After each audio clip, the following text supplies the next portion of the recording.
Billionaire CEO expected her to look tattered at the event, but was stunned by her glow and elegance. Susan. Maxwell's voice carried that familiar note of authority that had once made her feel simultaneously protected and controlled. I must say, you look unexpected tonight. Unexpected, Susan replied, emerald necklace gleaming at her throat. Or just not desperate enough for your liking? The ballroom seemed to still around them as Maxwell's practiced smile faltered. 6 years of carefully crafted narratives about his ex-wife's incompetence threatened to unravel in a single moment. Have you ever been written off by someone who once claimed to love you? Ever had someone powerful try to rewrite your story, expecting you to fade away into insignificance? Tonight, I'm sharing the story of a woman who refused to become the broken, diminished version her billionaire ex-husband tried to create through his wealth and influence. What happens when the woman expected to arrive in tatters shows up glowing with success instead? Stay with me to witness one of the most satisfying moments of poetic justice I've ever encountered. Hello, my beautiful queens. Today's story touches something deep in all of us who've ever been dismissed, underestimated, or had our worth questioned. When someone with power tries to diminish you, especially someone who once claimed to cherish you, it cuts deeper than any physical wound. The scars from that betrayal can make us question everything about ourselves. But I want you to remember something essential. No one, not a husband, not a boss, not anyone with wealth or influence, gets to write the final chapter of your story. Only you hold that pen. Susan's journey from the ashes of a devastating divorce to the moment of her triumphant return isn't just about revenge or proving someone wrong. It's about reclaiming the pieces of yourself that others tried to take from you. It's about standing in your truth when the world has been fed lies. The tension between Susan and Maxwell was palpable, stretching across the opulent ballroom of the Westbrook Hotel like an invisible thread. Around them, New York's elite pretended not to stare, but their attention was unmistakable. The unexpected reunion of Manhattan's most notorious divorced couple was the evening's unscheduled entertainment.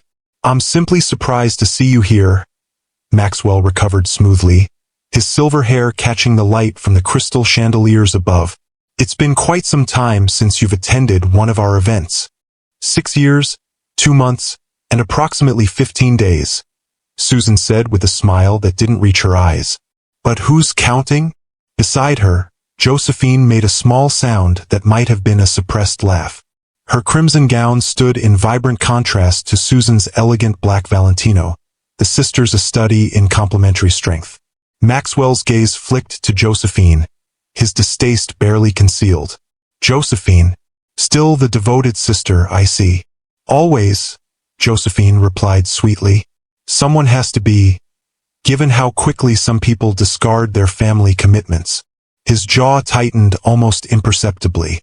You're looking well, he said to Susan, his eyes taking in the elegant dress, the emerald necklace, the confident posture. The pause before the final word spoke volumes. He'd expected, perhaps even hoped, to see her diminished, confirming the narrative he'd constructed. Instead, she stood before him radiating the quiet confidence that comes from rebuilding a life on one's own terms. Thank you, Susan said simply. Your event seems to be a success. As always. We've raised over $3 million already tonight, he replied, unable to resist the opportunity to emphasize his philanthropic success. The children's wing at Memorial will be named after my mother. Not their mother, Susan noted. His mother. Another erasure of their shared history. How wonderful, she said. Eliza will be pleased to hear it. She has fond memories of her grandmother. The mention of their daughter shifted something in Maxwell's expression. How is she? Thriving, Susan said truthfully. She's at the top of her class, captain of the debate team, and considering pre-law programs for college. Following in my footsteps, Maxwell said with satisfaction. Actually, she's interested in family law and advocacy for children of divorce. Susan corrected him gently. She has some rather strong opinions about how the system can be manipulated by those with resources. The implication hung in the air between them. Maxwell's expression hardened. If you'll excuse me, he said stiffly, I should attend to my other guests. As he walked away, Josephine let out a low whistle. That was masterful, Sue. You didn't raise your voice once, but you might as well have slapped him. That wasn't my intention, Susan said, though she couldn't deny the satisfaction of finally standing her ground. If you've ever been underestimated by someone who once claimed to love you, hit that like button right now. 6 days earlier, Susan had been standing in her modest kitchen, staring at the embossed invitation that had arrived that morning. Her fingers traced the raised gold lettering announcing the Westbrook Foundation's annual charity gala, feeling the weight of the heavy cardstock. Maxwell always insisted on the finest stationery, believing it reflected the caliber of the man behind it. From the desk of Maxwell Westbrook, the handwritten note at the bottom read, "Your presence is specifically requested." The invitation looked absurdly out of place among the ordinary trappings of her new life. The marble countertops and crystal chandeliers of her past had been replaced by practical laminate and simple pendant lighting in the townhouse she now called home. The transition from billionaire's wife to middle-class single mother had been brutal, but she'd survived. More than survived, she'd rebuilt. The interior design business she'd started from scratch now employed 7 people. Her relationship with 16-year-old Eliza, after years of court-supervised visitation and Maxwell's constant interference, had finally stabilized into something genuine and loving. She'd even started dating again cautiously. So why would Maxwell invite her to his gala now, after years of ensuring she was excluded from the social circles they once dominated together? Her phone buzzed with a text from Josephine. "Did you get one too?" Susan frowned. Josephine had received an invitation? That made even less sense. Maxwell had always treated her sister with barely concealed disdain, considering her too outspoken, too unpolished for his rarefied world. "Yes. Are you going?" Susan texted back. "Hell yes. After what he did to you. I wouldn't miss the chance to see his face when you walk in looking absolutely stunning." Susan smiled despite herself. Josephine had been her fiercest defender throughout the divorce, even when friends they'd had for decades chose sides. Maxwell sighed, invariably, given his power and influence. Another text arrived. "Besides, I heard through Diane that he's expecting you to look appropriately diminished by your reduced circumstances." Direct quote. Diane had been their housekeeper for 15 years, staying on with Maxwell after the divorce. She'd always had a soft spot for Susan, occasionally passing along information despite the risk to her employment. The thought of Maxwell discussing her appearance, expecting her to look shabby or desperate, ignited something in Susan's chest, a familiar fire she hadn't felt in years. Not since the day she'd finally stood up in court and fought back against his accusations. "Mom!" Eliza's voice came from the hallway. "What's that?" Susan turned to see her daughter eyeing the invitation, her dark hair, so like Maxwell's, pulled back in a casual ponytail, her keen eyes, so like Susan's own, missing nothing. "Your father's annual gala," Susan answered honestly. They'd worked hard to establish trust, and that meant no more secrets, no more pretending. "He invited you?" Eliza's eyebrows rose in surprise. "Why?" "I'm not entirely sure," Susan admitted. "But I think he expects me to decline, or to show up looking." She hesitated, searching for the right word. "Broken," Eliza supplied with the directness of youth. "Something like that." Eliza picked up the invitation, studying it with an expression that reminded Susan painfully of Maxwell in his more calculating moments. "You should go," she said finally. "And you should look amazing." "Eliza!" "No, Mom, listen." Her daughter's eyes flashed with determination. "I've heard the things he says about you when he thinks I'm not paying attention. How you couldn't handle the real world without his money. How you're probably struggling to keep the lights on." She set the invitation down with deliberate care. It's time he saw the truth. The truth. Such a simple concept, yet it had been the casualty of Maxwell's campaign against her. His carefully constructed narrative, that Susan had been a trophy wife with expensive tastes who couldn't function without his guidance and wealth, had been repeated so often in their social circles and the business world that it had taken on the patina of fact. "I'm not sure it matters what he thinks anymore," Susan said, though the words rang hollow even to her own ears.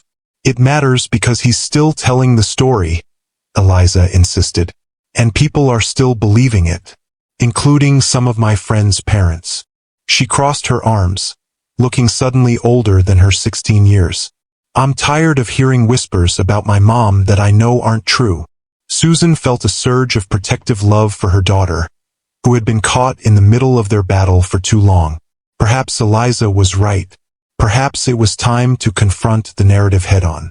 If I go, she said slowly, it can't be about revenge or proving something to your father. That would just give him more power. Then make it about you, Eliza said simply. About showing up as exactly who you are now. Successful, independent, and happy without him. Susan looked at her daughter with newfound respect. When had Eliza become so wise? Besides, Eliza added with a mischievous smile that reminded Susan of herself at that age, I happen to know that Grandmother Monroe's emerald necklace is still in the safe deposit box. The one Dad always hated because it wasn't from him. The emerald necklace. A family heirloom that had belonged to Susan's grandmother. A formidable woman who had built a small empire of her own in the 1950s, when female entrepreneurs were rare. Maxwell had indeed disliked it, preferring that Susan wear only the jewelry he selected and controlled. That's true, Susan said thoughtfully, and I believe I still have that black Valentino somewhere. The one with the low back? Eliza grinned. Perfect. As they began to plan, Susan felt something shift inside her. A reclaiming of parts of herself that had been dormant since the divorce. Not the external trappings of wealth that Maxwell had used to define her, but the confidence, the sense of self-worth that had been systematically undermined. She picked up her phone and texted Josephine back. I'm going, and I'm going to need your help. The night of the gala arrived with a crystalline autumn chill in the air. Susan stood before her bedroom mirror, hardly recognizing the woman reflected back at her. Not because of the elegant black Valentino that still fit perfectly, or the emerald necklace gleaming at her throat, but because of the quiet strength in her eyes. The last time she'd attended the Westbrook gala, she'd been Maxwell's wife, carefully curated to reflect his taste and status. Tonight, she was entirely herself. You look incredible, Mom, Eliza said from the doorway, her expression a mixture of pride and something else, a fierce protectiveness that touched Susan deeply. Thank you, sweetheart. Susan turned from the mirror. Are you sure you're okay staying with Aunt Jo's kids tonight? Positive. Besides, someone needs to keep those little monsters in line. Eliza smiled, referring to her younger cousins. Just promise you'll tell me everything tomorrow. Every detail, Susan promised, gathering her small clutch purse. Another remnant from her previous life, rescued during the hasty packing when Maxwell had given her 24 hours to leave their home. The memory of that day washed over her unexpectedly. The shock of Maxwell's ultimatum, delivered with the same cool precision he used in business negotiations. The frantic packing, trying to decide what pieces of her life she could salvage in the time allowed. The way he'd stood in the doorway of their bedroom, watching her with detached interest, as if her distress was a curious social experiment. You'll realize soon enough that you can't survive without me, he'd said, his voice matter of fact. I've given you everything you have, Susan. Your social standing, your lifestyle, even your sense of taste. Without me, what are you, really? At the time, the question had struck her like a physical blow because she hadn't known the answer. After 15 years of gradually surrendering her identity to become the perfect complement to Maxwell Westbrook, she'd lost sight of who Susan Monroe had been before him. The doorbell rang, jolting her back to the present. Josephine had arrived, resplendent in a crimson gown that showcased her curves and vibrant personality. Well, don't you look like $1,000,000, Josephine said, embracing her sister. Or should I say $1 billion? Maxwell is going to swallow his tongue. That's not why I'm going, Susan reminded her, though she couldn't suppress a small smile. Of course not, Josephine agreed, not sounding convinced in the slightest. We're going to support the children's hospital. The fact that your ex-husband will be there, expecting you to look like a charity case, is completely irrelevant. Eliza laughed. I like the way Aunt Jo thinks. That's because you're both troublemakers? Susan said fondly, kissing her daughter goodbye. Don't wait up too late. As they settled into the hired car, another concession to the evening, as Susan typically used public transportation or her modest sedan, Josephine turned to her with a more serious expression. Are you ready for this? Really ready? Because once we walk through those doors, every eye in the place will be on you. Susan took a deep breath. I think I am. It's been 6 years, Joe. 6 years of rebuilding while he did everything possible to make it harder. I'm not the same person he discarded. No, Josephine agreed, squeezing her hand. You're stronger, but that doesn't mean tonight will be easy. The car pulled up to the gleaming facade of the Westbrook Hotel, Maxwell's flagship property and the crown jewel of his hospitality empire. Red carpet stretched from the curb to the entrance, lined with photographers capturing the arrival of New York's elite. Susan felt a momentary flutter of panic. She hadn't considered the media presence. Of course there would be photographers. Maxwell never missed an opportunity for publicity. Second thoughts? Josephine asked, noting her hesitation. No, Susan said firmly. Just adjusting my expectations. As they stepped onto the red carpet, a few heads turned. Then more. Whispers rippled through the crowd as recognition dawned. Susan Westbrook. No, Monroe now she'd reclaimed her maiden name had returned. Cameras flashed. Susan held her head high, channeling the poise that had once been as natural as breathing. She heard her name being called by photographers who remembered her from before, their tones surprised but not unkind. Inside the grand ballroom, the murmurs grew louder. The space was exactly as Susan remembered, crystal chandeliers casting prismatic light over marble floors, floral arrangements towering from every table, the Westbrook signature orchids prominently featured. There he is, Josephine murmured, nodding toward the far side of the room. Maxwell Westbrook stood in a circle of admirers, impeccable in his tuxedo, silver hair perfectly styled, his commanding presence unchanged by the years. Unlike Susan, he had chosen not to remarry after their divorce, focusing instead on expanding his empire and, if rumors were to be believed, enjoying the company of a rotating cast of much younger women. As if sensing her gaze, Maxwell looked up. The moment their eyes met across the crowded room, Susan saw it, the flash of shock, quickly masked, as he registered her appearance. Not the diminished, struggling ex-wife he'd expected, but a woman who had not only survived his attempts to destroy her, but had emerged more radiant than before. Mission accomplished, Josephine whispered with satisfaction. Now let's get a drink before he comes over here. But it was too late. Maxwell was already making his way toward them, his expression now carefully composed into a mask of polite surprise. Now, as Maxwell retreated across the ballroom, Susan allowed herself a moment to breathe. The confrontation had been brief but intense, like the concentrated essence of their entire relationship. His assumption of control, her quiet resistance, the subtle power struggle beneath polite words. Maybe not consciously, Josephine replied, guiding her toward the bar. But somewhere deep down, you've been waiting 6 years to show him exactly who you've become without him. Perhaps her sister was right. As they moved through the ballroom, Susan became aware of the glances, the whispers, the reassessment happening in real time. For years, these same people had accepted Maxwell's version of events without question. Now they were seeing the evidence of its falsehood with their own eyes.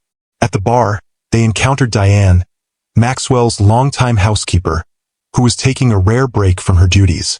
Ms. Monroe, she said warmly, using Susan's maiden name with pointed respect. It's wonderful to see you. You too, Diane, Susan replied, genuinely pleased. How have you been? Well enough, Diane said, lowering her voice. Though the house hasn't been the same since you left. Miss Eliza's visits are the only bright spots these days. I'm sure Maxwell keeps things interesting, Josephine interjected with barely disguised curiosity. Diane's expression remained professionally neutral, but her eyes spoke volumes.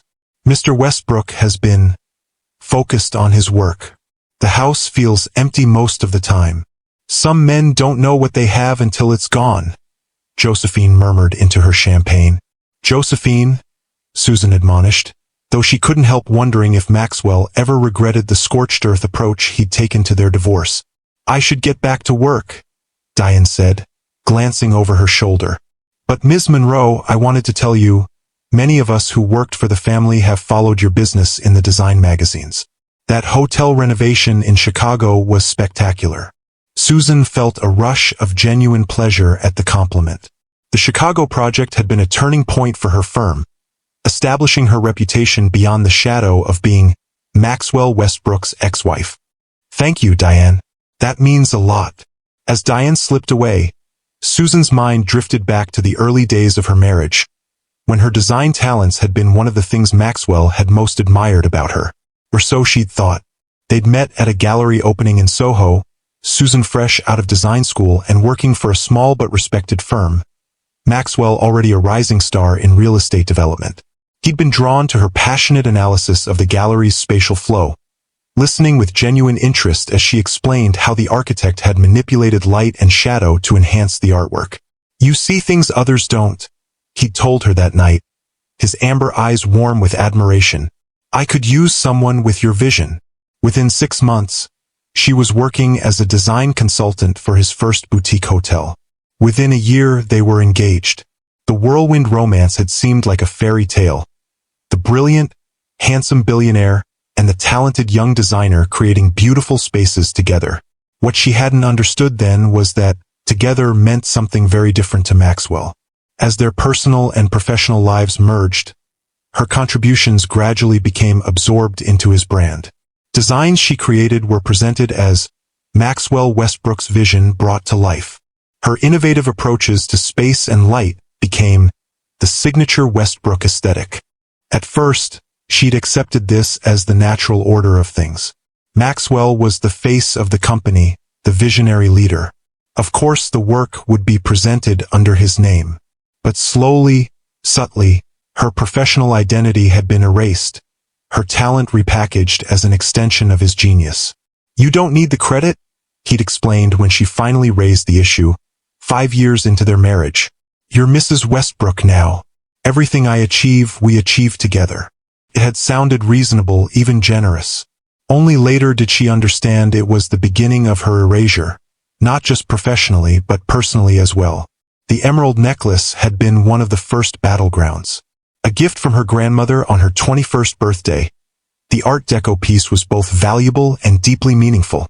Her grandmother, Evelyn Monroe, had built a successful interior design firm in Chicago in the 1950s, when female entrepreneurs were rare and often dismissed. This belonged to my mother, Evelyn had told her, clasping the necklace around Susan's neck. She sold everything else to keep our family afloat during the Depression, but she held on to this. It reminded her that beauty and value endure, even through the hardest times.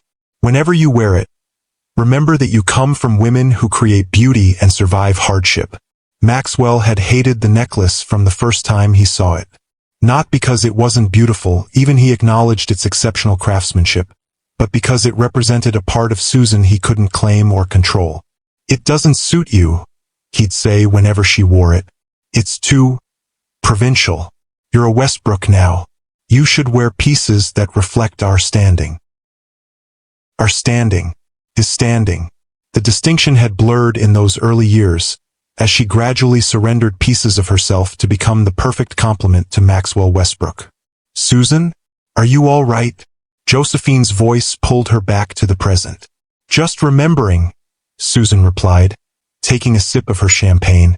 Well, don't get lost in there, Josephine advised. The past is a nice place to visit, but you don't want to live there, especially not tonight. Susan smiled at her sister's practical wisdom. You're right. Tonight is about the present.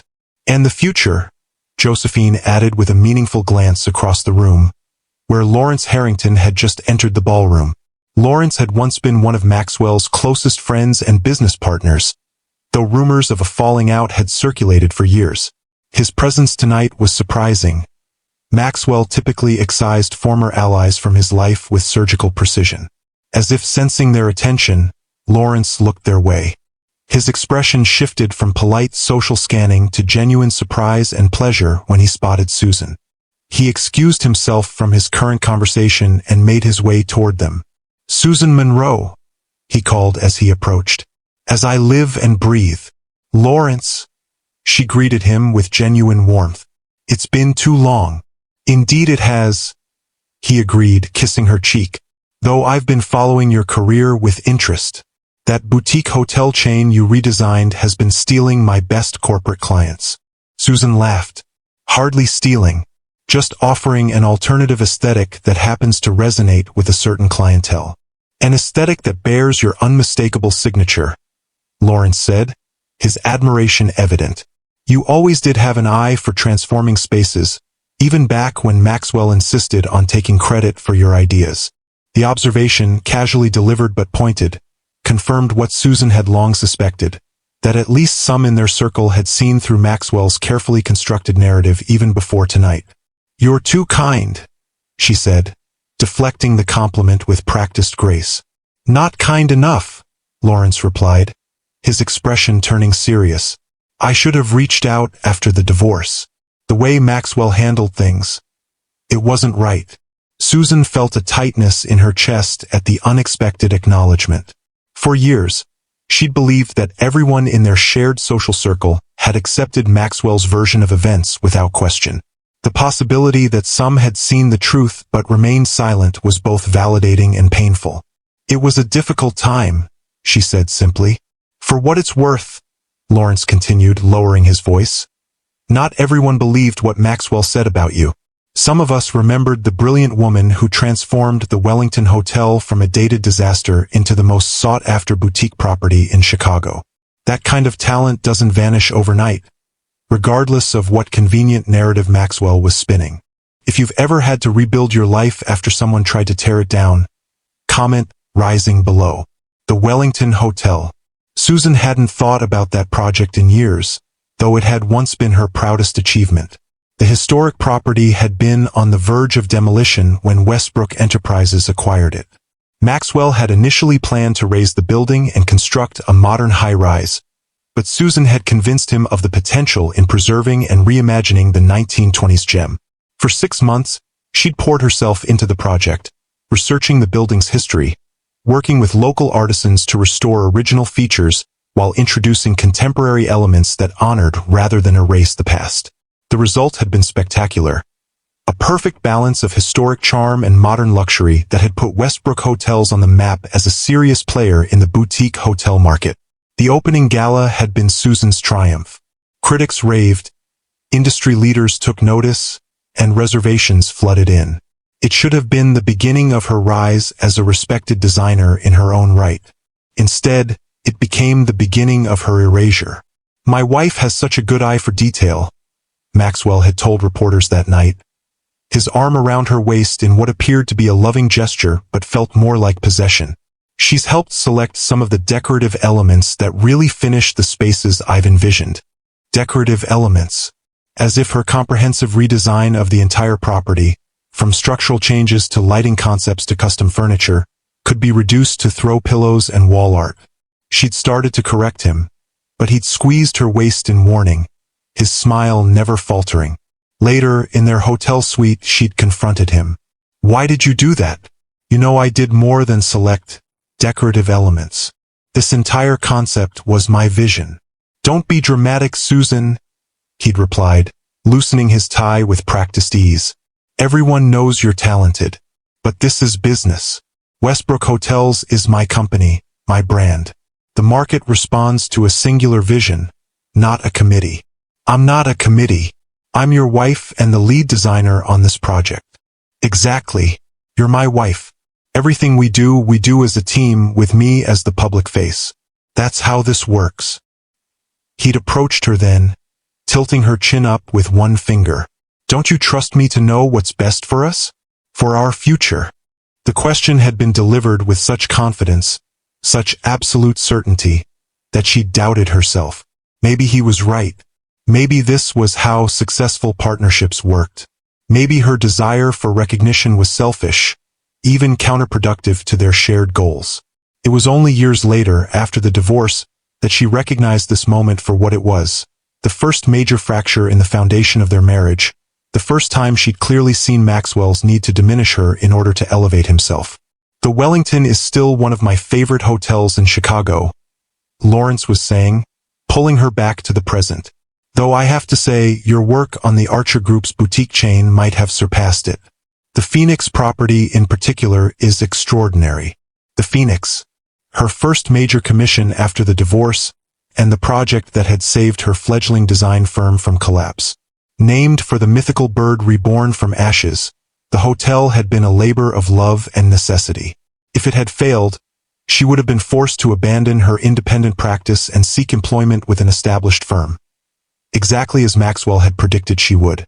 "Susan will come crawling back within 6 months," he told their mutual friends, not bothering to lower his voice at the charity event where she'd overheard him. "She has expensive taste but limited talent. Without my connections and guidance, she'll be designing mall food courts by Christmas."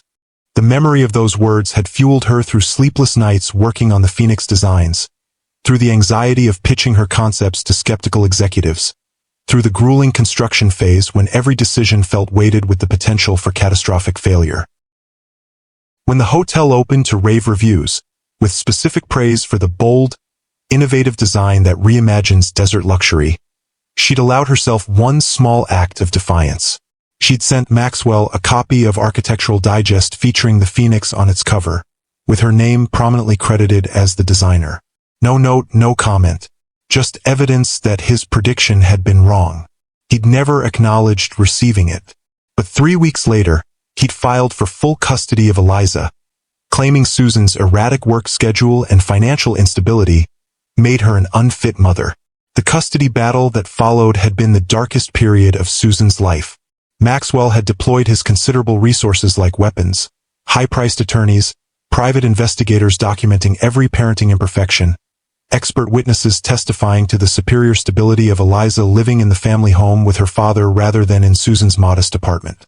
"He's trying to punish me for succeeding without him," she told her attorney, a kind but overworked public defender who was clearly outmatched by Maxwell's legal team. "Probably," the attorney had agreed wearily. "But we need to focus on what the judge will see. A mother with an unpredictable income and demanding work schedule versus a father with unlimited resources and a stable home environment." In the end, she'd kept primary custody, but barely. The judge had been troubled by Maxwell's obvious attempt to weaponize his wealth, but equally concerned about Susan's financial stability. The resulting arrangement had been a compromise that satisfied no one. Susan retained primary physical custody, but Maxwell received extensive visitation rights and significant decision-making power over Eliza's education and activities. More painfully, the court had ordered supervised visitation for the first year, based on Maxwell's carefully constructed concerns about Susan's emotional stability following the divorce. The humiliation of having a court-appointed observer present during time with her own daughter had nearly broken her. "Mom isn't unstable," 12-year-old Eliza had declared during one such supervised visit, her young face fierce with indignation. "Dad just says that because she cried when he told her to leave our house." Out of the mouths of babes. The supervisor had noted the comment in her report, and 6 months later, the supervision requirement had been lifted. But the damage to Susan's reputation had been done. In the rarefied social circles where Maxwell held sway, she had been successfully recast as emotionally fragile, professionally desperate, and socially irrelevant. Until tonight. "The Phoenix was a turning point for me," Susan told Lawrence, allowing herself a small smile of pride. "In more ways than one." "I can imagine," he replied, his gaze drifting briefly to where Maxwell stood across the room, now deep in conversation with the mayor but clearly aware of Susan's interaction with his former friend. "Some men can't stand to see a woman succeed without them, especially when they've convinced themselves they were the source of her value." The insight was so accurate that Susan felt momentarily disoriented, as if Lawrence had read her private thoughts. "You seem to understand the situation rather well." "Let's just say I've seen similar dynamics play out before," Lawrence said cryptically. "But enough about the past. Tell me about your current projects. I hear you've expanded beyond hospitality design." As Susan described her firm's recent work on a women's business center in downtown Manhattan, she was aware of a subtle shift in the atmosphere around them. People who had been carefully avoiding her earlier in the evening were now finding reasons to drift closer, to enter her orbit. A former friend made eye contact and offered a tentative smile. A business associate of Maxwell's actually approached to compliment her on the Phoenix design. The narrative was being rewritten in real time, the collective assessment of her worth adjusting upward with each successful interaction, each demonstration that she was not the diminished figure Maxwell had described. Susan. A familiar voice interrupted her conversation with Lawrence. I wonder if I might steal you away for a moment? There's someone who's been eager to meet you. She turned to find Richard Archer, founder of the Archer Group and the client behind the Phoenix Hotel, standing beside a striking woman in her 60s with silver hair and keen eyes. Of course, Susan replied, excusing herself from Lawrence with a promise to continue their conversation later. Susan Monroe, may I present Victoria Chun, CEO of Meridian Properties, Richard said as they moved toward a quieter corner of the ballroom. Victoria, this is the designer I've been telling you about. Victoria Chun. The name was familiar. Meridian was one of the fastest-growing luxury property developers in the country, with a reputation for innovative, sustainable design and a commitment to working with women-owned businesses. Ms. Monroe. Victoria extended her hand with a firm grip. Your reputation precedes you. The Phoenix is one of my favorite spaces in the Southwest, and I was impressed by your work on the Women's Business Center in Manhattan. Thank you, Susan replied, genuinely flattered that someone of Victoria's stature was familiar with her portfolio. The Women's Center was a labor of love. We wanted to create a space that felt both empowering and nurturing. You succeeded, Victoria said with approval, which is why I wanted to meet you tonight. Meridian is developing a new concept, a collection of women-focused luxury hotels designed specifically for female business travelers. Spaces that address the unique needs and preferences of women without resorting to patronizing pink aesthetics or superficial, feminine touches. Susan felt a flutter of excitement. This was exactly the kind of project she dreamed of pursuing, meaningful, innovative, aligned with her values. That sounds fascinating, she said carefully, not wanting to appear too eager despite her growing interest. We're assembling a team of women designers to create the flagship property in Chicago, Victoria continued. Richard speaks very highly of your work, and based on what I've seen, I'd like to invite you to be part of that team, potentially as the lead designer, depending on how our initial conversations go. Susan felt momentarily speechless. Lead designer on a groundbreaking project for Meridian Properties? The opportunity was beyond anything she dared hope for tonight. She was acutely aware of Maxwell watching from across the room, his expression unreadable as he observed her conversation with Victoria Chun. I'm honored you'd consider me, Susan finally said, finding her voice. The concept sounds revolutionary.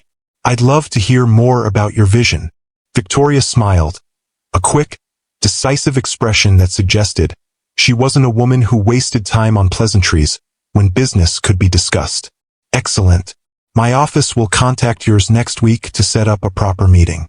For now, I'll just say that we're looking for someone who understands that luxury for women isn't about delicate furnishings and pastel colors. It's about thoughtful design that respects our needs without drawing attention to them. Security, functionality, and comfort without compromise. Susan nodded, already envisioning possibilities. Spaces that anticipate needs rather than simply responding to them. Exactly, Victoria looked pleased. Richard said you'd understand immediately. Most designers want to create pretty spaces for women. I want to create powerful ones. As they continued discussing the project, Susan became aware of a subtle shift in the room's energy. More people were glancing their way, recognizing the significance of Susan Monroe in deep conversation with Victoria Chun. In their world of wealth and influence, such connections were currency, and Susan's stock was visibly rising.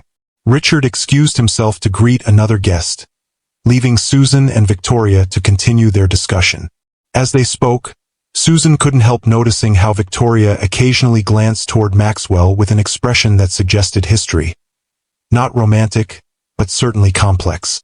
You're probably wondering about the elephant in the room, Victoria said finally, following Susan's gaze to where Maxwell now stood alone, watching them with barely concealed intensity. I wouldn't presume to ask, Susan replied diplomatically. Maxwell and I have known each other for 30 years, Victoria said matter-of-factly. We were rivals in the Chicago market before he expanded to New York. He outbid me on 3 major properties in the 90s, and I returned the favor in the early 2000s. There's a certain respect between us, though I doubt he'd use that word. Susan nodded, understanding the complex dynamics of business relationships in their world. And yet you're here at his gala. Business is business, Victoria shrugged elegantly. Besides, I make a point of supporting children's healthcare initiatives, regardless of who's hosting the event. She paused, studying Susan with those keen eyes. Just as I make a point of recognizing talent regardless of whose ex-wife possesses it. The directness was refreshing after years of navigating the careful euphemisms and veiled meanings of Maxwell's social circle. I appreciate that more than I can express, Susan said honestly. I thought you might. Victoria glanced at her watch. I should circulate. But before I go, she lowered her voice slightly, I want you to know that not everyone accepted Maxwell's version of events after your divorce. Some of us have been watching your career with interest, waiting to see what you do once you were free of his influence. The validation from such a respected figure in their industry brought unexpected tears to Susan's eyes, which she quickly blinked away. Thank you for telling me that. Victoria nodded once, decisively. My office will be in touch next week. And Susan, wear that emerald necklace to our meeting. It suits you perfectly. As Victoria moved away to join another conversation, Susan touched the emerald at her throat, the weight of it suddenly more meaningful. Her grandmother's words echoed in her memory. Whenever you wear it, remember that you come from women who create beauty and survive hardship. Tag a sister who helped you through your darkest times. We all need that one person who believes in us when we forget how to believe in ourselves. The evening continued to unfold like a dream with occasional nightmarish elements. Moments of triumph and validation interspersed with painful reminders of the past. Former friends approached cautiously, some offering genuine reconnection, others clearly calculating the shifting social equations as Susan's apparent success registered. Through it all, Josephine remained at her side, a fierce guardian against the worst of the social predators and a warm presence during the emotional highs and lows. Susan had never been more grateful for her sister's unwavering support. Victoria Chun, Josephine whispered after the CEO had moved on. That's a power move even Maxwell can't ignore. What did she want? Susan explained the potential project in hushed tones, still hardly believing the opportunity that had materialized. Lead designer on a Meridian project? Josephine's eyes widened. Sue, that's major. Like, career-defining major. If it happens, Susan cautioned, not wanting to get ahead of herself. We're just going to talk next week. Oh, it'll happen, Josephine said confidently. I saw the way she looked at you, like she'd found exactly what she was searching for. And the way she looked at Maxwell afterward? Pure, I win energy. Susan laughed despite herself. Not everything is a competition, Joe. In this crowd, everything is absolutely a competition. Josephine sipped her champagne. Speaking of which, your ex-husband has been watching you like a hawk all evening. I think he's trying to decide whether to ignore you for the rest of the night or make another attempt at reasserting dominance. Susan followed her sister's gaze to where Maxwell stood with a small group of business associates, his attention ostensibly on their conversation but his awareness clearly fixed on her. The look in his eyes was one she recognized from their marriage, calculation mixed with a proprietary interest that had once seemed protective but she now recognized as controlling. Let him watch, Susan said, surprising herself with the lack of anxiety she felt. I'm not here for him. That's my girl, Josephine grinned. Now I'm going to get us fresh drinks. Try not to start any revolutions while I'm gone. As Josephine made her way to the bar, Susan found herself momentarily alone, a rare state in the crowded ballroom. She took the opportunity to simply breathe, to feel the weight of the evening's emotions without having to manage them for an audience. 6 years ago, standing in this same ballroom as Maxwell's wife, she had been a different person.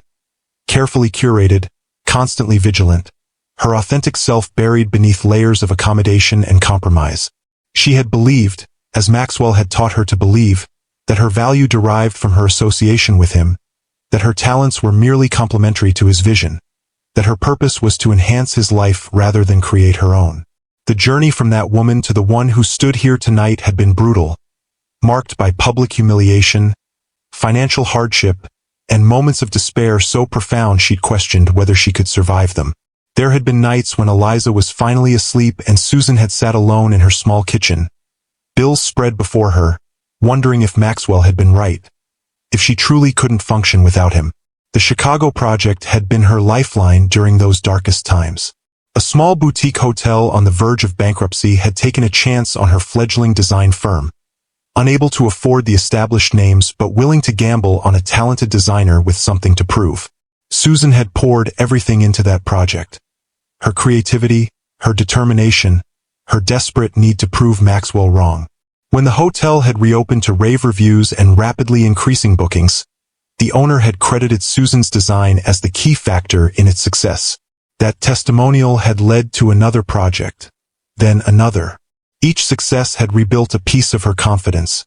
Each client who valued her vision had helped restore her belief in her own worth. And through it all, Eliza had watched and learned.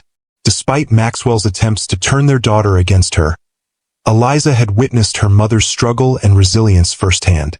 She had seen Susan work late into the night after tucking her in, had accompanied her to client meetings when childcare fell through, had celebrated each small victory and comforted her through each setback.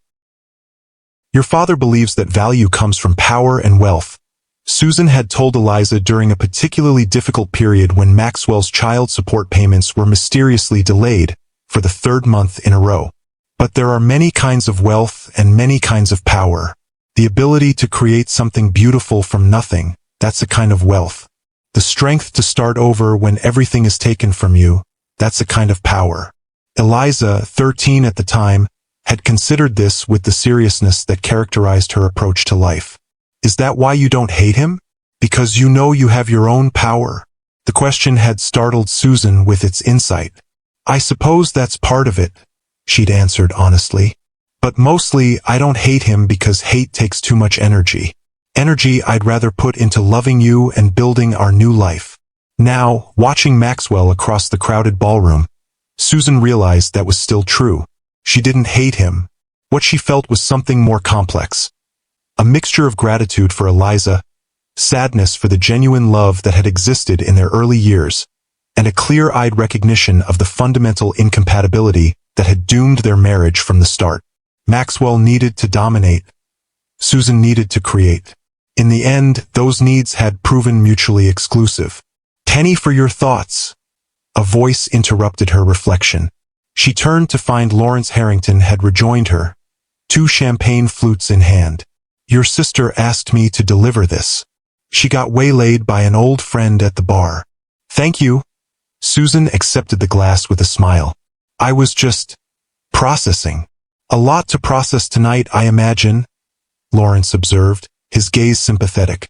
"Returning to the scene of so many memories, facing down the past, and discovering unexpected futures," Susan added, thinking of Victoria Chen's offer. "Ah yes, I saw you speaking with Victoria. Formidable woman. Very. She's proposing a fascinating project. A hotel concept designed specifically for women business travelers." Lawrence nodded appreciatively. "That sounds exactly like something Victoria would champion, and exactly the kind of project where your particular talents would shine." "You seem to have a high opinion of my work," Susan observed, curious about his apparent familiarity with her portfolio. "I make it my business to know who's doing interesting things in the industry," Lawrence replied easily. "And to be perfectly honest, I've kept an eye on your career since the divorce. I always thought Maxwell made a catastrophic error in how he handled things, both personally and professionally."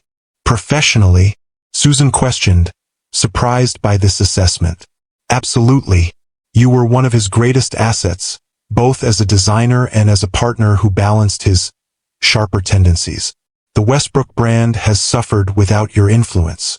The newer properties lack the warmth and innovation that characterized the hotels you worked on. It was a perspective Susan hadn't considered, that Maxwell might have damaged his own business in his eagerness to excise her from his life. The thought was oddly comforting, a reminder that their relationship had been one of mutual contribution rather than the one-sided dependency he had tried to establish in its aftermath. "That's kind of you to say," she said, not wanting to appear to take pleasure in any setbacks Maxwell might have experienced, despite the temptation. "Not kind. Accurate." Lawrence's gaze drifted to where Maxwell now stood alone at the edge of the dance floor, watching them with undisguised intensity. "And I believe he knows it, though he'd never admit it. Maxwell has always been his own worst enemy when it comes to pride." Before Susan could respond, the orchestra began playing a familiar waltz, the same one that had played during her first dance with Maxwell at their wedding. The coincidence seemed too pointed to be accidental, and when she glanced at Maxwell, the challenging look in his eyes confirmed her suspicion. He had requested the song deliberately, a power move designed to evoke memories and perhaps vulnerability. Lawrence followed her gaze, understanding dawning in his expression. "Ah, your wedding waltz." "Yes," Susan admitted, feeling a complex surge of emotions. Nostalgia, pain, and a touch of anger at the manipulation. "Well then," Lawrence set down his champagne glass and extended his hand with a slight bow. "May I have this dance? It seems a shame to let a perfectly good waltz go to waste." The invitation was offered with such gentle understanding that Susan found herself accepting before she had fully processed the implications. As Lawrence led her onto the dance floor, she was acutely aware of Maxwell watching, his expression darkening as he realized his attempt to unsettle her had backfired. Lawrence proved to be an excellent dancer, guiding her through the waltz with confident ease. "I hope you don't mind my presumption," he said as they moved across the floor. It seemed the most elegant way to counter whatever game Maxwell is playing. "Not at all," Susan assured him, relaxing into the familiar rhythm. "Though I'm surprised you recognized what was happening." "I've known Maxwell for 30 years, Lawrence reminded her. "I'm well acquainted with his tactics. Music has always been one of his more subtle weapons. He remembers every significant song from every relationship and deploys them strategically." The insight was so accurate that Susan missed a step, quickly recovering as Lawrence adjusted seamlessly. "You really do understand him." "Understanding Maxwell was once essential to my survival, both in business and socially," Lawrence admitted. "We were partners for nearly a decade before circumstances revealed incompatibilities in our approaches." There was a story there, Susan sensed, but before she could inquire further, she became aware of a shift in the atmosphere around them. Other dancers were glancing their way, then toward the edge of the floor where Maxwell stood watching. The waltz was drawing to a close, and as the final notes sounded, Lawrence executed a perfect turn that positioned them directly in Maxwell's line of sight. "Thank you for the dance," Susan said as they separated, genuinely grateful for his understanding and support. "The pleasure was mine," Lawrence replied with a warm smile. "And if I'm not mistaken, you're about to have an opportunity to demonstrate just how completely you've moved beyond the past." Before Susan could ask what he meant, she sensed a presence behind her and turned to find Maxwell standing there, his expression a careful mask of social politeness that didn't quite conceal the tension beneath. "Susan," he said, his voice carrying that note of authority she had once found so compelling. "I wonder if I might have a word, in private." The request, or rather, the command thinly disguised as a request, hung between them. 6 years ago, she would have acquiesced automatically, conditioned to respond to that tone with immediate compliance. Even a year ago, she might have agreed out of lingering habit or a desire to avoid conflict. But tonight, standing in the emerald necklace her grandmother had given her, fresh from a conversation with Victoria Chan about a potentially career-defining opportunity, Susan felt no compulsion to accommodate Maxwell's desires. "I'm afraid that won't be possible," she replied, her voice calm but firm. I'm enjoying the evening as it is. If you have something to discuss, we can speak right here. Something flickered in Maxwell's eyes. Surprise, perhaps, or irritation at being denied. He glanced at Lawrence, who had remained nearby, then back to Susan. Very well. I wanted to discuss Eliza's winter break plans. I was thinking of taking her to the chalet in Aspen for Christmas. The request was reasonable on its surface. They had joint custody during school holidays, but Susan recognized the underlying strategy. By raising a co-parenting issue in this public setting, Maxwell was attempting to reestablish their connection on his terms, to remind everyone watching that they remained linked through their daughter, regardless of Susan's apparent independence. Eliza and I have already discussed her winter break, Susan replied evenly. She's expressed a strong preference for our usual arrangement. Christmas Eve and morning with me, the remainder of the break with you. She's particularly looking forward to the college tour you promised. Maxwell's jaw tightened almost imperceptibly. Clearly, he hadn't expected Susan to be so well informed about his plans with their daughter. I see. Well, plans can always be adjusted. The chalet would be available for both of you, of course, if you'd like to join us for part of the holiday. The invitation, delivered with calculated casualness, was another maneuver, an attempt to position himself as the magnanimous ex-husband extending an olive branch. Susan recognized it for what it was. Not a genuine desire for her company, but a public demonstration of his continued influence over her life. That's very generous, she said, matching his tone of casual politeness. But I've already committed to a project in Chicago that will keep me busy through the holidays. Eliza understands. In fact, she's quite proud of the opportunity. Chicago. Maxwell's interest sharpened visibly. What project? Susan smiled, allowing herself a small moment of satisfaction. I'm not at liberty to discuss the details yet, but I'm sure you'll hear about it once it's announced. The deliberate echo of the corporate discretion Maxwell had always insisted upon, the countless times he had used, "I'm not at liberty to discuss" to shut down her questions about his business dealings, was not lost on him. His expression tightened further, the mask of polite interest slipping to reveal a flash of genuine annoyance. I see, he said again, though clearly he didn't, not fully. Well, I wouldn't want to keep you from your networking. He glanced meaningfully toward Lawrence, the implication clear in his tone. Maxwell, Lawrence interjected smoothly, always a pleasure to observe your unique approach to co-parenting. If you'll excuse us, I believe Victoria Chun was hoping to continue her conversation with Susan before the evening ends. Maxwell's expression hardened at the mention of Victoria Chun, his longtime business rival. Of course, he said, his tone clipped.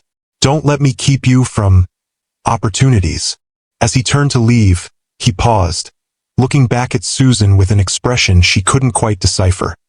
Something between frustration and a reluctant reassessment. You look well, Susan, he said finally. The emerald, it suits you. It always did. The unexpected acknowledgement of the necklace he had so despised during their marriage left Susan momentarily speechless. By the time she recovered, Maxwell had already walked away, his tall figure cutting through the crowd with the same commanding presence that had once seemed so attractive to her. Well, Lawrence said quietly beside her. That was interesting. Yes, Susan agreed, touching the emerald at her throat. It was. Subscribe to Timeless Love Tales with Mr. Harrison for more stories of women who refused to be written off or diminished. As the evening drew to a close, Susan found herself in a quiet corner of the ballroom with Josephine, both sisters observing the gradually thinning crowd with the satisfied exhaustion of warriors after a successful battle. Mission accomplished? Josephine asked, nodding toward where Maxwell now stood with a group of business associates, his manner outwardly composed but his attention still occasionally drifting toward Susan. I think so, Susan replied, though I'm not entirely sure what the mission was anymore. Showing up as yourself, Josephine reminded her. Proving that his narrative about you was false. Reclaiming your place in a world he tried to exclude you from. When you put it that way, yes. Mission definitely accomplished. Susan smiled, feeling a deep contentment that went beyond the satisfaction of proving Maxwell wrong. But something unexpected happened too. Victoria Chan and her project? Josephine guessed. That, yes. But also... Susan paused, trying to articulate the subtle but profound shift she'd experienced throughout the evening. I realized I don't need this world anymore. I don't need their validation or acceptance. I came tonight thinking I had something to prove, but the truth is, I've already proven it. To myself, to Eliza, to the people who truly matter. Josephine studied her sister's face, her expression softening. That's the real victory, isn't it? Not just surviving what he did to you, but discovering you're happier with the life you built than the one he took away. Exactly. Susan's gaze drifted around the opulent ballroom, seeing it now with different eyes. The crystal chandeliers, the marble floors, the carefully curated luxury that had once seemed the pinnacle of success now felt somehow hollow compared to the authentic life she created. Her small but growing business, her cozy townhouse filled with objects chosen for love rather than status, her genuine relationships uncomplicated by wealth and power dynamics. Ready to go home? Josephine asked, sensing her sister's shift in mood. More than ready, Susan confirmed.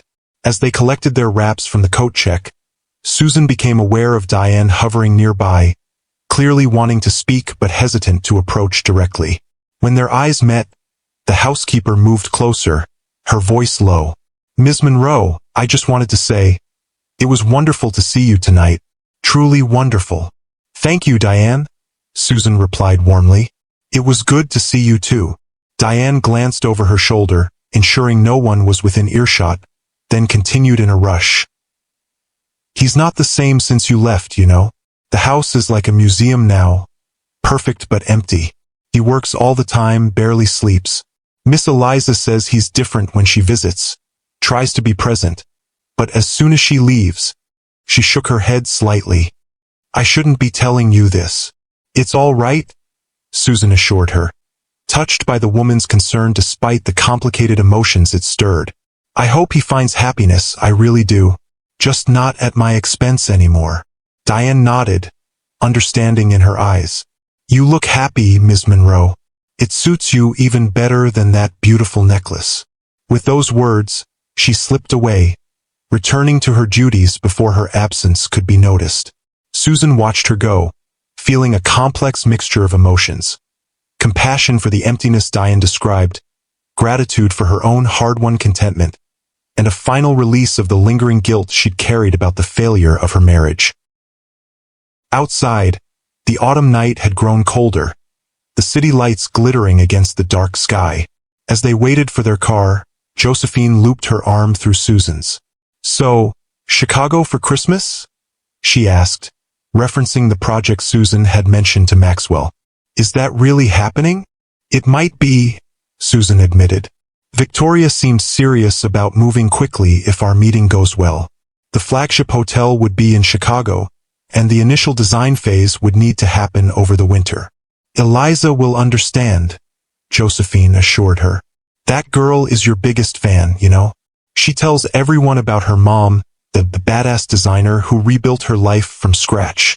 Susan laughed, warmth spreading through her chest at the thought of her daughter's fierce pride. She's exaggerating a bit. I had help. I had you. Damn right you did, Josephine agreed with a grin. Someone had to remind you how amazing you were when you forgot. Their car arrived, and as they settled into the back seat, Susan took one last look at the gleaming facade of the Westbrook Hotel. 6 years ago, she had left this building in tears, her belongings hastily packed, her future terrifyingly uncertain. Tonight, she was leaving on her own terms, head high, heart full, with new possibilities unfolding before her. Take us home, please, she told the driver, and meant it in every sense of the word. The townhouse was quiet when Susan returned, the babysitter having fallen asleep on the couch despite her best efforts to wait up for the full report. Susan gently woke the college student, paid her generously for the late night, and saw her safely into a rideshare before checking on Eliza. Her daughter was sound asleep, dark hair spread across her pillow, looking younger in sleep than her 16 years. Susan stood in the doorway for a moment, overwhelmed with love and gratitude for this remarkable young woman who had weathered the storm of her parents' divorce with such resilience and wisdom. In the kitchen, Susan found a note propped against the fruit bowl in Eliza's neat handwriting. Hope you showed them all who's boss. Can't wait to hear everything. Love you, Mom. P.S. made brownies. They're under the cake dome. You're welcome. Susan smiled, lifting the dome to find a plate of slightly lopsided but undoubtedly delicious brownies. She took one and sat at the small kitchen table, finally allowing the events of the evening to settle fully in her mind. The confrontation with Maxwell, the unexpected support from Lawrence, Victoria Chen's exciting proposal, the subtle but unmistakable shift in how she was perceived by the social world she had once been exiled from. All of it felt significant, yet somehow less important than she had anticipated. What mattered most was not the external validation but the internal certainty she now possessed, the unshakable knowledge of her own worth that no one, not even Maxwell Westbrook with all his wealth and influence, could ever again diminish. Her phone buzzed with a text from Josephine. Home safe. You were magnificent tonight. Sleep well, warrior queen. Susan smiled, typing back, you too. Love you. Breakfast tomorrow? The reply came immediately. Absolutely. Your place. I'll bring bagels, you provide details. Setting her phone aside, Susan finished her brownie and made her way to her bedroom. As she carefully removed the emerald necklace, placing it in its velvet box, she thought of her grandmother's words again. Whenever you wear it, remember that you come from women who create beauty and survive hardship. She had done both. Created beauty in her designs, in her home, in the relationship she'd rebuilt with her daughter. Survived the hardship of having her life dismantled, her worth questioned, her abilities dismissed. Not just survived, but thrived. 1 year later, Susan stood in the soaring lobby of the Athena, Meridian Properties flagship, women-focused luxury hotel in downtown Chicago.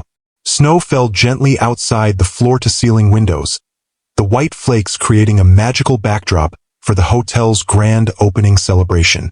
The space around her was her most ambitious design yet, a perfect balance of strength and warmth, with innovative features specifically created for women travelers without a single patronizing pink accent or diminutive feminine touch.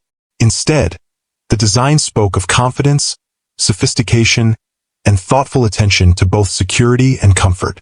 It's magnificent, Susan, Victoria Chen said, appearing beside her with 2 glasses of champagne. Everything I hoped for and more. The advance bookings have exceeded our projections by 30%. I'm so glad.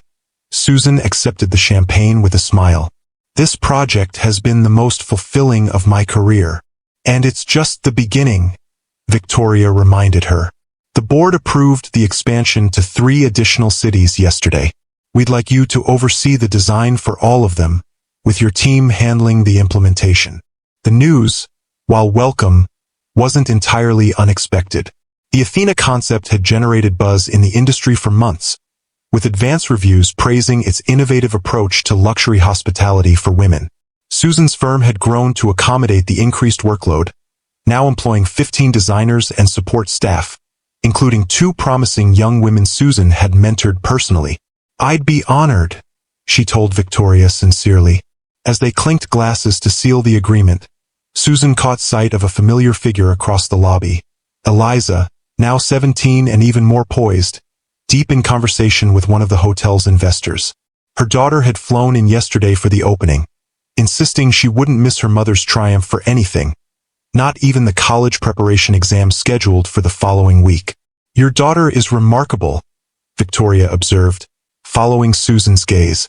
She was explaining the concept of spatial empowerment to Senator Williams earlier. The woman was so impressed she asked if Eliza was considering a future in politics. Susan laughed. Don't give her ideas. She's already planning to revolutionize family law after she finishes her education. A worthy goal, Victoria nodded approvingly. The system could use some revolution. Susan couldn't disagree. Despite the improvements in her co-parenting relationship with Maxwell over the past year, a gradual thawing that had begun, surprisingly, after the night of the gala, She remained acutely aware of how differently her divorce and custody battle might have unfolded without his wealth and influence tipping the scales. Maxwell himself had changed in subtle but significant ways since that night. The scorched earth campaign against her had ceased entirely. Child support payments arrived on time, without the previous administrative delays.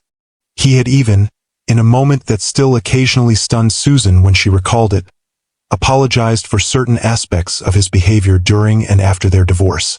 The apology, delivered during a parent-teacher conference they'd both attended for Eliza, had been characteristically Maxwell, limited in scope, careful in phrasing, more acknowledgement than true contrition. But it had been genuine, and Susan had accepted it as such. "Mom!" Eliza was making her way through the crowd now, her expression bright with excitement. "The mayor just arrived, and she's asking to meet the designer. Victoria, is it okay if I steal my mother for a few minutes?" "Of course," Victoria agreed with a smile. "I need to speak with the investors anyway. Susan, we'll continue our conversation about the expansion tomorrow." As Eliza led her toward the hotel entrance where the mayor waited, Susan felt a surge of pride, not just in the successful project or her growing business, but in the journey that had brought her here. From the devastated woman who had left the Westbrook Hotel in tears 6 years ago to the confident designer now being sought out by the mayor of Chicago, the transformation was profound. "You're glowing, Mom," Eliza observed as they navigated through the crowded lobby. "I don't think I've ever seen you look so fulfilled." "I am," Susan confirmed, squeezing her daughter's hand. "This project, this moment, it feels like everything I've worked for coming together perfectly." "Not just the project," Eliza said perceptively. You've come together perfectly." The insight, so typical of her daughter's emotional intelligence, brought unexpected tears to Susan's eyes. "When did you get so wise?" "I had a good teacher," Eliza replied simply. "A mother who showed me that true strength isn't about power or money or control. It's about rebuilding yourself when someone tries to break you. It's about creating beauty from whatever materials life leaves you with." Susan blinked back tears, recognizing her grandmother's philosophy echoed in her daughter's words. The legacy of resilient, creative women continued, passing from generation to generation like the emerald necklace now safely stored in Susan's hotel suite upstairs. "I love you, Eliza," she said, her voice thick with emotion. "More than anything in this world." "I know, Mom," Eliza smiled, confident in that love. "Now come meet the mayor. She's going to love you almost as much as I do." As they approached the distinguished woman waiting near the entrance, Susan straightened her shoulders, feeling the weight of her journey. The pain and the triumph, the loss and the rebuilding, settle into a perfect balance within her. Maxwell had once believed he could diminish her, render her insignificant without his support and validation. Instead, freed from the constraints of his expectations and control, she had blossomed into her fullest self. The emerald necklace might be upstairs in its velvet box, but its meaning remained with her always. She came from women who created beauty and survived hardship. Now she had become one of those women herself, and in doing so had shown her daughter how to become one too. That, Susan reflected as she extended her hand to greet the mayor, was the most meaningful success of all. If the story touched your heart, please hit that like button and subscribe to Timeless Love Tales with Mr. Harrison. I'd love to hear your thoughts in the comments below. Have you ever had to rebuild your life after someone tried to tear it down? Have you discovered that your greatest strength emerged from your deepest struggle? Remember, queens, no one, not a partner, not a critic, not anyone with wealth or power, gets to write the final chapter of your story. Only you hold that pen. And sometimes, the most beautiful story begins exactly when someone else thinks it's over.